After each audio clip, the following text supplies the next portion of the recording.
Português é um conteúdo bem difícil, principalmente o português da Fundação Getúlio Vargas, que é conhecida por ser uma banca bem carrasca na disciplina de português.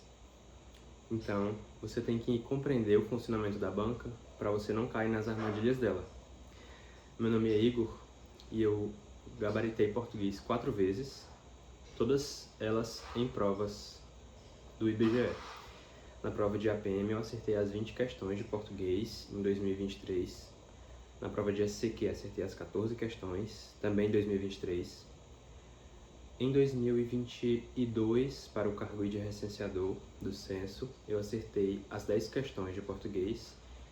E na prova do concurso nacional unificado de 2024, em português eu acertei as 15 questões da prova. Então vou te dar aqui algumas dicas sobre português para você seguir nessa reta final. Está faltando pouco menos de 2 meses para a prova, 1 mês e alguns dias, e você tem que ter foco nessa disciplina, que é muito importante para a sua aprovação no IBGE. Então, a primeira dica que eu tenho para dar é que você precisa descobrir o seu nível em português. Você, antes de ir para o conteúdo teórico, tem que saber qual o seu nível em português, antes de estudar ali o conteúdo teórico. E para fazer isso, você não vai sair resolvendo questões soltas para saber se você é bom ou não no português da banca. Você vai pegar uma prova inteira e vai resolver aquela prova para mensurar ali o seu nível em português. Isso porque dentro de uma prova da FGV tem questões de nível fácil, nível médio e nível difícil. E aí, se você pegar questões soltas, for pesquisar na internet, questões de português FGV, pode acabar que o filtro te coloque para resolver só questões fáceis. E aí, quando você for resolver, você vai achar que está indo super bem. E quando chega na prova, você vai se decepcionar. Também o filtro pode acabar te colocando só questões difíceis. E aí você vai achar que você é péssimo em português. Então você precisa pegar uma prova completa da FGV e resolver ali todas aquelas questões da prova, para verificar ali se você consegue acertar pelo menos 70% da prova, para saber se você tem um nível bom em português. E aí eu coloquei aqui na descrição o link do Drive. Nesse Drive eu coloquei uma pasta com o nome Língua Portuguesa. Dentro dessa pasta tem 4 provas antigas mais recentes, de português, todas da Fundação Getúlio Vargas, da FGV.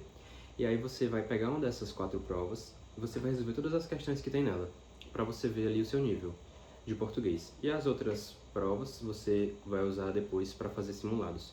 Mas de início, o primeiro passo é saber o seu nível em português. Vale destaque, uma coisa importante sobre a banca é que ela tem 2 modelos de provas diferentes de português. Tem um modelo que é ali que a prova inicia com um texto, então você abre ali a prova antes da primeira questão de português, você vai ter um textão que ele vai servir de base para a resolução das questões. Então tem um texto no início da prova, e aí as primeiras questões vão ser sobre a interpretação do texto. E aí as demais questões vão ser sobre outros conteúdos do edital, mas sempre fazendo referência ao texto. E aí vai ter questões de reescrita, modificação da frase, mantendo o sentido, que a FGV gosta bastante de questões nesse estilo, que ali ele te dá um fragmento do texto e vai dizer o seguinte: é possível reescrever esse trecho mantendo o sentido em... E aí te dá 5 alternativas. Em todas elas a frase foi reescrita, mas a pergunta quer saber em qual dos casos o sentido se manteve. Questões sobre sinônimo, classe de palavras, norma culta, acento, hífen, conectivos, mas sempre questões que vão fazer referência ali a algo que está no texto.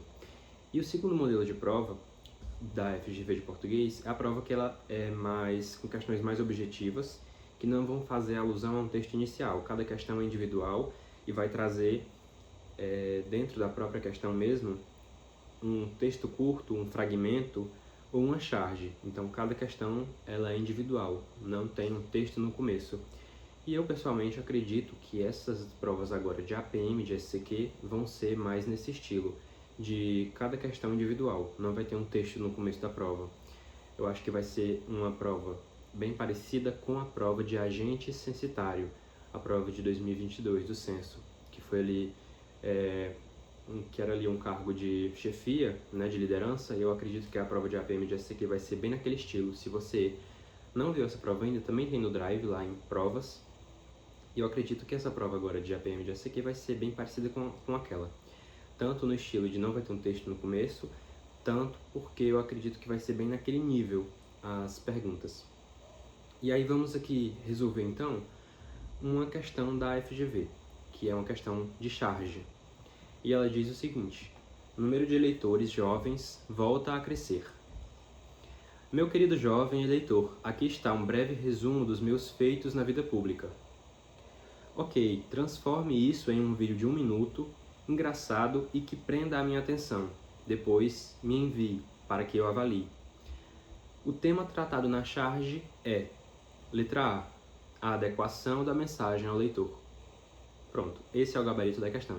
A resposta é letra A. O tema tratado na charge é justamente adequar a mensagem ao leitor. Então a gente tem ali o político com um monte de folha na mão, ali tem o resumo da vida pública dele e ele quer entregar para o eleitor ler. E o eleitor diz que não quer ler aquilo, quer que ele faça um vídeo que chame a atenção e que envie esse vídeo para ele ver. Então é justamente sobre adequar a mensagem ao leitor. A letra B diz que o tema tratado na charge é a utilização de um vocabulário simples nas mensagens, mas em nenhum momento a charge vai falar sobre uso de vocabulário simples ou vocabulário complicado. O eleitor não fala que não está conseguindo entender o que está escrito. O eleitor fala sobre o modo como ele quer que aquela mensagem seja passada para ele, em formato de vídeo, né? A letra C diz que o tema tratado na charge é a falta de informação entre os jovens, mas não é que ele não quer ter informação, é que ele tem um modo de ter acesso à informação que é por meio do celular, né? Por meio de vídeos. A letra D fala que o tema tratado na charge é o desentendimento entre as gerações. E aí, como é de praxe na FGV, é uma questão que pode te deixar em dúvida entre a letra A e a letra D. A letra D fala que o tema da charge é o desentendimento entre as gerações. Só que preste atenção. Aqui eu poderia substituir esse político, que ele é mais velho do que o eleitor, né? Eu poderia substituí-lo por um jovem, uma pessoa da mesma idade do eleitor. E aí a gente teria um político e o eleitor do mesmo jeito. Só que o político ele estaria entregando um papel, um panfleto, aqui está o resumo da minha vida pública. E do mesmo modo, o eleitor estaria ali com um celular na mão. Então eu poderia substituir e eu poderia manter do mesmo jeito o mesmo texto. Então não é sobre o desentendimento entre a geração que a charge está falando, mas a forma como a mensagem deve ser passada para o eleitor. Que aquele eleitor não se interessa em ler todas aquelas folhas ali com resumo da vida do político, mas ele prefere que seja a mensagem transmitida para ele pela forma que ele está mais acostumado, que é por meio de texto. Então a resposta não é a letra D, porque não vai falar sobre a diferença das idades, das gerações. Vai falar sobre mensagem transmitida ao leitor. E a letra E fala que o tema tratado na charge é o desinteresse pela política. Não que o jovem ali, o eleitor, esteja desinteressado pela política. Ele tem interesse, mas ao seu modo, por meio ali das redes sociais, de vídeos curtos, de memes. Então, por isso não é a letra E. E observe uma questão como essa, que um professor ele não podia te ensinar a fazer uma questão dessa. Você pode até procurar na internet, vai ter professores resolvendo as questões, né? Mas ele não pode te ensinar, é uma questão que você aprende a fazer na prática. É uma questão que você não precisava ter estudado, é uma questão que você precisava ter praticado. Principalmente essa questão aqui da FGV te deixar em dúvida entre duas questões, e aí você precisa resolver questões para entender como funciona a banca, para você não cair em pegadinhas como aqui entre a letra A e a letra D. Então vamos para o segundo ponto. A segunda dica que eu te dou é: não tente matar o edital. Principalmente agora que vai chegando perto do fim, vai chegando na prova, você não pode estar tentando terminar todo o edital, principalmente o edital de português. Olha aí na tela o tamanho do edital de português. A gente tem aí 26 pontos nesse edital. É um edital gigante, não dá tempo de terminar tudo e também você não precisa estudar todos os conteúdos que estão aí. São 26 pontos no edital. A prova de A PM tem 20 questões de português e a prova de SCQ tem 14. Ou seja, nem tem como cair todos os pontos do edital na prova, nem metade dos pontos do edital cai na prova, porque sempre cai mais de uma questão de interpretação. Então não vai cair nem metade desses conteúdos na prova. Então você precisa ser esperto e precisa estudar o que mais cai. E aí você pode perguntar, mas o que mais cai? E aí a gente volta para o ponto 1. Você tem que resolver as provas antigas. E aí, conforme você for resolvendo, você vai acabar errando algumas questões. E aí você vai estudando o conteúdo daquelas questões que você errou. Então você resolve as provas, as questões antigas. Algumas questões você já sabe, alguns conteúdos você sabe. E aí não é necessário você estudar aquele conteúdo que você está acertando as questões. Mas aí conforme você for errando, ou você resolve uma questão e acerta no chute, ou você ficou em dúvida entre duas questões, aí você vai e estuda aquele conteúdo teórico.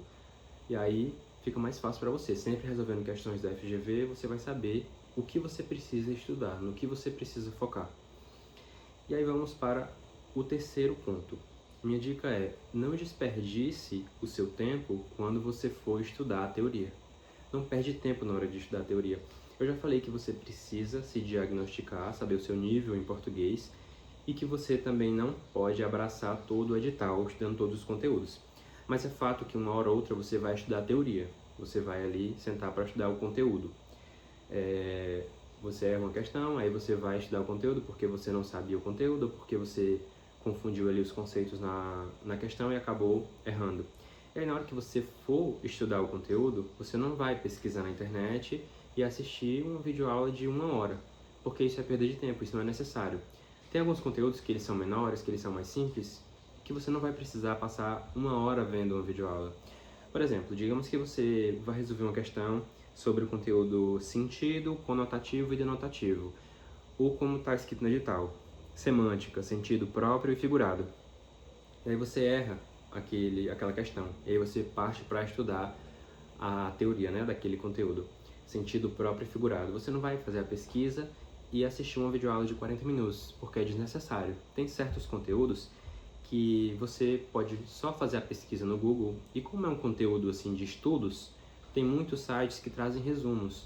Tem o Toda Matéria, tem o Brasil Escola, tem os próprios sites dos cursinhos que vão trazer um resumo do conteúdo, que tem ali a definição, exemplos, questões no final. E às vezes basta você ler aquilo para entender o conteúdo. Ou melhor ainda, conteúdos pequenos como esse aqui, sentido próprio e figurado, você pode colocar nas imagens do Google. E aí o Google te traz alguns resumos, algumas imagens que vão resumir todo o conteúdo. Como por exemplo esse aqui de sentido próprio e figurado. Por exemplo, como está aí na tela, língua portuguesa, conotação e denotação. Só nessa imagem já te traz todo o resumo desse conteúdo. Ainda te dá um macete aí, conotação.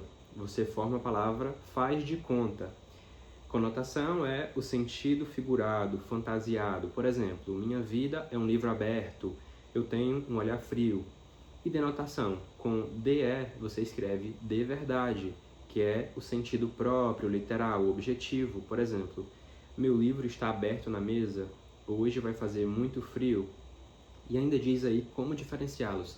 Então, um conteúdo como esse aqui, que está no edital, e aí você vai na pesquisa de imagens do Google, só com essa imagem você já entende ali o conteúdo. Você já é capaz de entender a diferença entre os dois conceitos. Então você não precisava ter assistido uma videoaula para entender isso, entendeu? Ficou muito mais simples só com essa imagem. Aí você pode escrever no seu caderno, você pode imprimir e fica mais fácil de você entender o conteúdo e você não perde tempo. Aí a partir disso aqui você já pode voltar a resolver as questões.